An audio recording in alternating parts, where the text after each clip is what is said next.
আজকে প্রথমেই বলতে চাই, কোনো কবিতা বা গল্প কিন্তু এটা নয়। জীবনের একেবারে বাস্তব চিত্র যেটা, সেটাই আজকে আমি বলবো ইউটিউবে। লেখাটা অবশ্যই স্বরচিত ঘোষের। ওনার ফেসবুকে এই লেখাটা রয়েছে, যদি আপনারা চান একবার দেখেও নিতে পারেন। কিন্তু প্রচুর মানুষ আছেন যারা আমার এই ভিডিওগুলো দেখেন বা অডিওগুলো শোনেন, যারা হয়তো আমার মনে হয় ফেসবুক সম্পর্কে অতটা জানেন না বা অতটা ফেসবুক করেন না। ফলত তাদের কাছে হয়তো এটা একটু পৌঁছে দেওয়া দরকার বলেই আমি এটা পড়ব আজকে।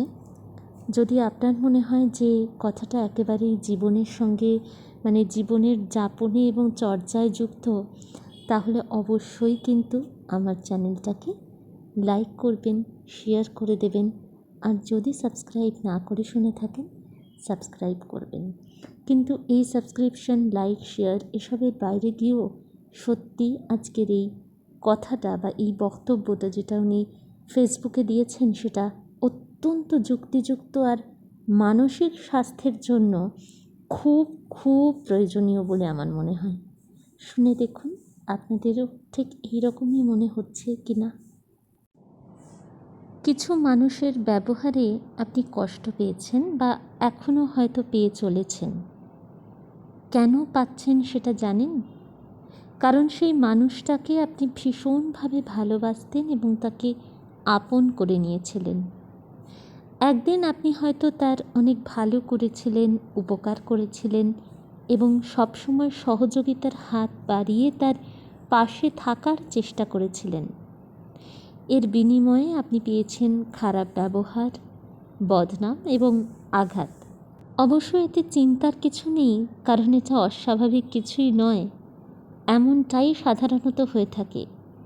কারণ যার কাছে যেটা আছে সে তো আপনাকে সেটাই দেবে।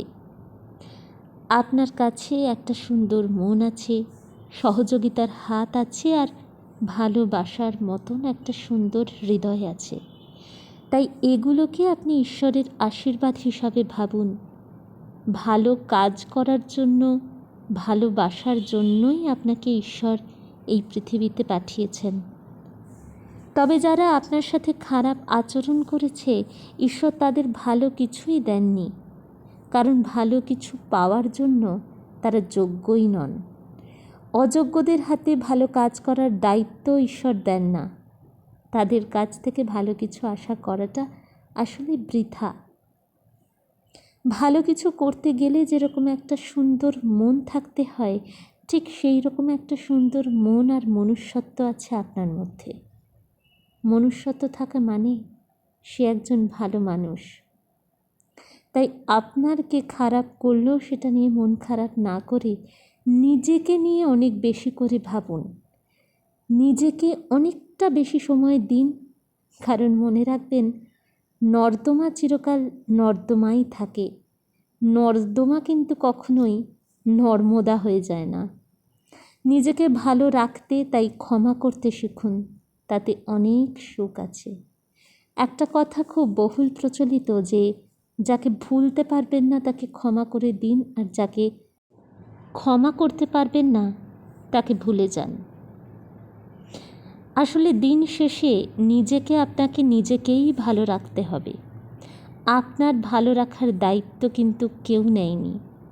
এটা খুব চরম বাস্তব একটা কথা। এটা আমার ব্যক্তিগতভাবেও মনে হয় যে যে জায়গাটা বা যে পরিবেশটা বা যে সময়টা আপনার মনে হচ্ছে যে আপনার জন্য সঠিক নয় এবং নিজেকে সঠিকভাবে তৈরি করার জন্যে আপনি সেই পরিবেশটা পাচ্ছেন না, সেখান থেকে নিজেকে সরিয়ে আনতে হবে। কারণ কারোর দায়িত্ব নেই আপনি কিসে ভালো আছেন সেটা নিয়ে চিন্তা করার। কারোর অত সত্যি সময়ও নেই যে আপনি ভালো থাকবেন কী করলে সেইগুলো নিয়ে চিন্তা করবে কেউ। তাই নিজেকে ভালো রাখতে হলে নিজেকে নিয়ে নিজেকেই ভাবতে হবে, আর কেউ আপনার হয়ে ভেবে দেবে না। এটা একান্তই আমার নিজের ব্যক্তিগত মতামত। এবং ওনার লেখাটা পড়ে আমার মনে হলো যে আমাদের যেরকম শরীরের যত্ন নিতে গেলে নিয়মিত ব্যায়াম করি, আমরা অনেকে যোগা করি, অনেকে জিম করি, সেটা যেরকম একটা প্রতিদিনের চর্চার বিষয় কেউ তো একদিন জিম গিয়ে 1 বছর আর গেল না, এরকমটা করে না, বা একদিন যোগা করে আর করলো না, এরকমটাও করে না। এটা যেমন প্রতিদিনের একটা আমরা রুটিনের মধ্যে নিয়ে আসি, সেরকম নিজেকে ভালো রাখবো এই কথাটা যদি প্রতিদিন প্রতি মুহূর্তে আমরা মাথায় নিয়ে আসি, একটা না একটা সময় গিয়ে আমরা সত্যিই অনেকটা মানসিকভাবে স্থিত হতে পারবো। আর মানসিক স্থিতি এলে আপনা আপনিই নিজের মন ভালো হয়ে যায়, নিজেকে অনেক বেশি ভালো লাগে এবং নিজের কাজগুলো নিয়ে অনেক সুন্দর সুন্দর চিন্তা করা যায়। শেষ পর্যন্ত নিজের কাজ, নিজের শিক্ষা, নিজের রুচি এটাই আপনার কাছে থাকবে। কারোর ব্যবহার, কারোর ভালো মন্দ কিচ্ছু আপনার সঙ্গে থাকবে না।